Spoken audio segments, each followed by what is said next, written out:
வணக்கம், welcome to WhatsApp besties. இன்னைக்கு மரவள்ளி கிழங்கு சிப்ஸ் எப்படி செய்கிறதுன்னு பார்க்க போகிறோம். மரவள்ளி கிழங்கு சிப்ஸ் செய்ய தேவையான பொருட்கள்: மரவள்ளி கிழங்கு நீளமாக வட்டமாக நறுக்கியது, எண்ணெய் பொரிக்க, மிளகாய்த்தூள் தேவைக்கேற்ப, உப்பு தேவைக்கேற்ப.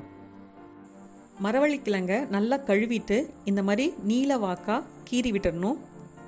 மேலே இருக்கிற அந்த ப்ரௌன் கலர் தோல், உள்ளே இருக்க அந்த திக் லேயர் எல்லாத்தையுமே உரிச்சு எடுத்துடணும்.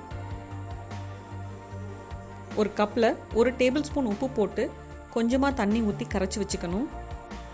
தோல் சீவி வச்சுக்கிற மரவள்ளி கிழங்கை இந்த மாதிரி ரவுண்ட் பீசஸாக ஃபஸ்ட்டு கட் பண்ணிடணும்.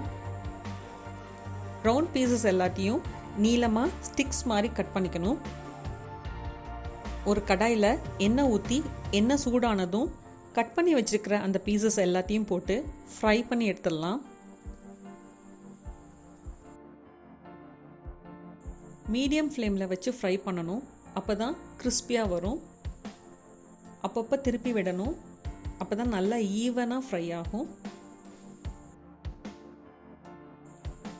ஆயில் பபிள்ஸ் கொஞ்சம் அடங்கினோன்னே உப்பு போட்டு கரைச்சி வச்சுருக்கிற தண்ணியில் 1 டீஸ்பூன் எடுத்து இப்படி தெளிச்சாப்பில் ஊற்றணும். அப்போ தான் சிப்ஸில் உப்பு நல்லா அப்சர்வ் ஆகிருக்கும். சிப்ஸ் நல்ல கோல்டன் ப்ரௌன் கலருக்கு ஃப்ரை ஆனோன்னு வெளியே எடுத்துடலாம். வட்டமான ஷேப்பில் சிப்ஸ் வேணும்னா மரவள்ளி கிழங்கை ஸ்லைசர் வச்சு இந்த மாதிரி டைரெக்டாகவே ஆயிலில் ஸ்லைஸ் பண்ணி விடணும்.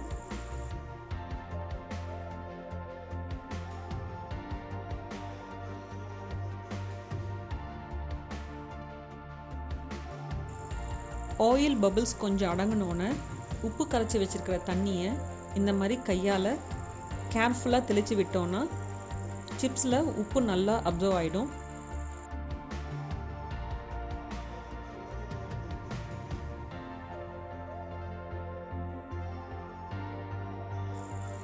சிப்ஸ் நல்ல கோல்டன் ப்ரௌன் கலருக்கு ஃப்ரை ஆனோன்னு வெளியே எடுத்துடலாம்.